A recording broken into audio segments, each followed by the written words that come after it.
पूर्व विधायक सुल्तान बेग ने किया पत्रकारों को सम्मानित। 119 मीरगंज विधानसभा के पूर्व विधायक सुल्तान बेग ने आज पत्रकारों के सम्मान के लिए सम्मान समारोह कार्यक्रम का आयोजन किया। सम्मान समारोह कार्यक्रम का आयोजन धनेटा फाटक स्थित आशीर्वाद होटल में रखा गया, जिसमें क्षेत्र के पत्रकारों ने शामिल होकर कार्यक्रम की रौनक बढ़ाई। कार्यक्रम की अध्यक्षता करते हुए वरिष्ठ पत्रकार गणेश पथिक ने पत्रकारों की तमाम समस्याओं पर प्रकाश डाला और पूर्व विधायक के 2022 में चुनाव जीतने की कामना की। पत्रकार गणेश पथिक ने सुल्तान बेग के 2022 का चुनाव जीतने पर पत्रकारों व उनके परिवार वालों के फ्री इलाज की मांग की। पूर्व विधायक सुल्तान बेग ने अपने भाषण में अपने पिछले कार्यकालों का बखान किया और 2022 में चुनाव जीतने के बाद पत्रकारों को फ्री इलाज दिलाने का वादा किया। पूर्व विधायक सुल्तान बेग ने मिर्जापुर शाही मार्ग को लेकर आज फिर से पीडब्ल्यूडी के अधिकारियों को चेताया और कहा कि मैंने 1 महीने का समय दिया है। अगर मिर्जापुर शाही मार्ग को सही नहीं किया तो वो अपने कार्यकर्ताओं सहित पीडब्ल्यूडी कैंपस में धरना प्रदर्शन करने पर मजबूर होंगे। कार्यक्रम के अंत में सुल्तान बेग ने स्वयं सभी पत्रकारों को शॉल और माला पहनाकर व गले लगाकर सम्मानित किया। बरेली से अतीक अंसारी की रिपोर्ट। सम्मान किया है, क्या उद्देश्य, क्या कहना चाहेंगे आप? सम्मान तो सम्मान होता है, सम्मान का कोई उद्देश्य नहीं होता। मैं ये चाहता था, यहाँ पर लगभग 40-45 लोग हमारे पत्रकार साथी काम करते हैं मीरगंज विधानसभा में, तो उनसे एक तो गेट टुगेदर हो जाए, उनसे पहचान हो जाए। बहुत से ऐसे लड़के थे नए जो पत्रकारिता में आए हैं, वो हमको तो जानते थे लेकिन हम उनको नहीं जानते। तो इसलिए इस प्रोग्राम के माध्यम से एक तो ये था कि सारे लोगों से जान पहचान हो जाए, उनसे परिचय हो जाए। दूसरी बात, मैंने कभी 40 साल हो गए राजनीति करते हुए इस तरह से मैंने कोई कार्यक्रम सामूहिक तौर पे पत्रकारों को बुलाने के बाद सम्मान नहीं किया। मैंने इसकी जरूरत महसूस की। आज वक्त है कि पत्रकारों का भी सम्मान होना चाहिए, जैसे और लोगों का सम्मान किया जाता है सरकार द्वारा। कभी पुलिस वालों का सम्मान करते हैं तो कभी वर्कर का, जो सफाई कर्मचारी, उनका सम्मान करते हैं, लेकिन पत्रकारों का सम्मान ना तो सरकार करती है ना उनके कोई नुमाइंदे करता है। और पत्रकार एक ऐसी कड़ी है जो जनता की आवाज को शासन प्रशासन तक पहुंचाने का सबसे बड़ा काम करते हैं। तो इसलिए मैंने चाहा कि आप लोगों के बीच आ जाऊं और आपसे मेरी आपसे मुलाकात हो जाए, एक दूसरे से इंट्रोडक्शन हो जाए, एक दूसरे से बातचीत हो जाए, इसलिए इस कार्यक्रम को। कितने पत्रकार यहाँ पे मौजूद हैं और कहाँ के पत्रकार आए? लगभग 45 लोग मौजूद हैं यहाँ पर। जो सूची हमारे पास है उसमें फतेहगंज पूरा एरिया, शीशगढ़ पूरा एरिया, शाही पूरा एरिया, मीरगंज का पूरा एरिया, ये पूरी विधानसभा में जितने भी, इसके अलावा भी और जो आते हैं शेरगढ़ के साथ ही हैं, शेरगढ़ के जितने भी एरिया है वो सारे लोगों को मैंने यहाँ। यदि आप विधायक बने और सरकार बनी तो पत्रकारों की देखिए, सबसे पहले पत्रकारों को बताया भी था भी मुझे कि आपके पास जो स्वास्थ्य का कार्ड बनता था इलाज कराने के लिए, जो कार्ड पहले जो समाजवादी पार्टी सरकार थी, जब माननीय मुलायम सिंह यादव मुख्यमंत्री हुआ करते थे, तो आपको एक कार्ड जारी किया गया था जिसकी वजह से आपको स्वास्थ्य की सारी सेवाएं, जितनी भी जो भी उपलब्धियां थी वो सब आपको मिलती थी। मतलब फ्री दवाई मिलती थी आपको, फ्री ऑपरेशन, सब कुछ, और उसमें लिमिट नहीं थी कोई लिमिट। यदि आपका 1 पैसा खर्च हो चाहे 50 लाख रुपया खर्चा हो, वो सारा की सारा पैसे का खर्चा इलाज का आपका सरकार देती थी। लेकिन जब समाजवादी पार्टी की सरकार गई, दूसरी सरकारें आई, उन्होंने इस योजना को बंद करा दिया। मतलब ये है कि एक तरह से ये पत्रकारों पे कुठाराघात करने का काम किया भारतीय जनता पार्टी की सरकार ने खास तौर से। और इस योजना तमाम तरह की होती हैं बातें। आज आप देखिए, शिक्षा को आप पैसा दे रहे हैं, फ्री दे रहे हैं, मिलिट्री में देते हैं, कपड़ा देते हैं, खाना देते हैं, फ्री देते हैं। और जो हमारे प्रजातंत्र का चौथा मजबूत स्तंभ है, एक सरकार ने, माननीय मुलायम सिंह यादव ने, समाजवादी पार्टी ने एक आपको सहूलत दी थी, उस सहूलत को भी सरकार ने छीन लिया है।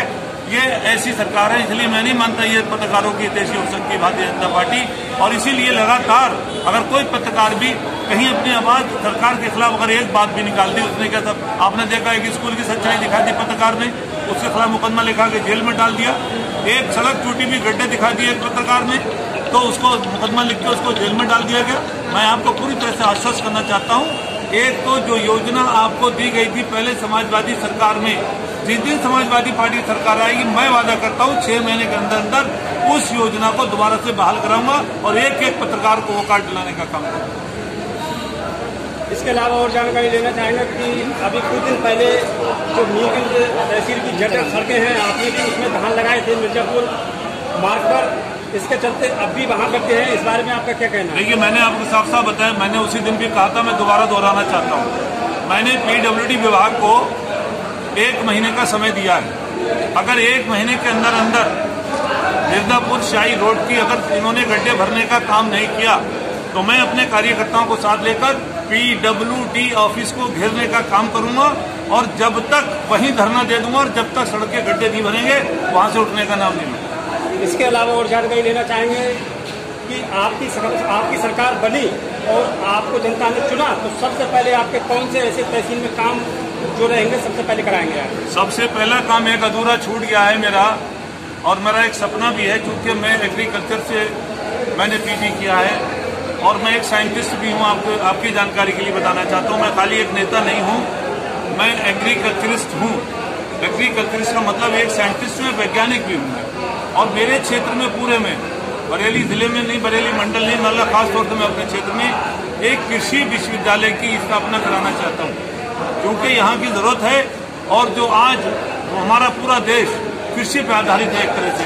अभी आपने देखा जब कोरोना हुआ, लॉकडाउन हुआ, जो GDP 7.5-8 थी और वो घट के सीधे -23 में चली गई, लेकिन गांव की GDP फिर भी 3.5% बरकरार रही।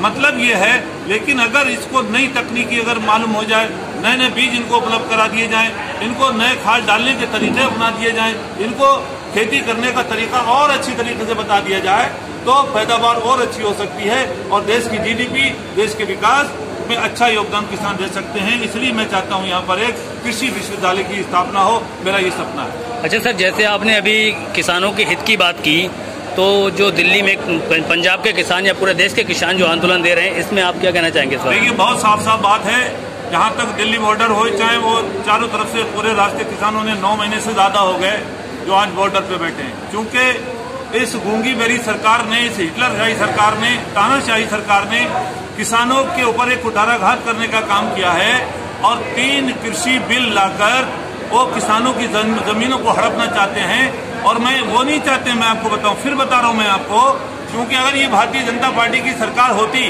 तो किसी भी हालत में ये 3 कृषि कानून जो इन्होंने, जो मौत का परवाना है किसान का, इसको लाने का काम नहीं करते। और ले भी आए थे तो किसान जब उसका विरोध कर रहे थे, जब किसान नहीं चाहते तो उसको वापस ले लेते, क्योंकि एक तानाशाह के हाथ में, हिंदुस्तान का सबसे बड़ा तानाशाह है, उस तानाशाह के हाथ में हिंदुस्तान की सरकार है और वो जनहित में काम नहीं करता, वो जनता के लिए काम नहीं करता, वो कुछ चंद बड़े पूंजीपति उनके लिए काम करता है। इसीलिए उन्हीं पूंजीपतियों को और मालदार करने के लिए ये 3 कृषि बिल लाए गए हैं। इसमें किसान के साथ समाजवादी पार्टी और मैं खुद पहले भी किसानों के साथ हैं, आज भी किसानों के साथ हैं और आने वाले समय में भी किसानों के साथ रहेंगे।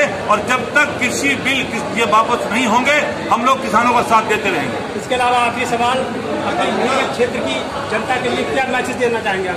देखिए, क्षेत्र की जनता को साफ मैसेज देना चाहता हूँ। बड़ी आप सीधी बात है कि सरकार एक तो करेला ऊपर से नींबे चढ़ गया, गाँव की कहावत। एक तो सरकार की नीति खराब, महंगाई चरम सीमा पर है, बेरोजगारी चरम सीमा पर है, आप समझ लीजिए। और गुंडागर्दी अब तो ये हो गया कि कोई आदमी भी अगर रात को दरवाजा खोल के अगर लेट गया कोई खुदा ना खास्ता, तो कब चोर उसके घर में घुस जाए, कब कहाँ लूट हो जाए, कुछ पता नहीं।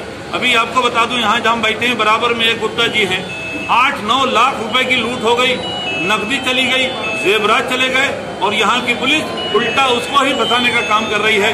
बराबर में आपका टोल प्लाजा है, यहाँ पर राजधानी हो गई, पूरा रोड रोल्डअप हो गया और ये आज तक एक भी मुलजिम गिरफ्तार नहीं हुआ। ये इनका फेल्योर है, लैंड ऑर्डर पूरी तरह से ध्वस्त है, नौजवान बेरोजगार है, किसान सड़क पे बैठा हुआ है।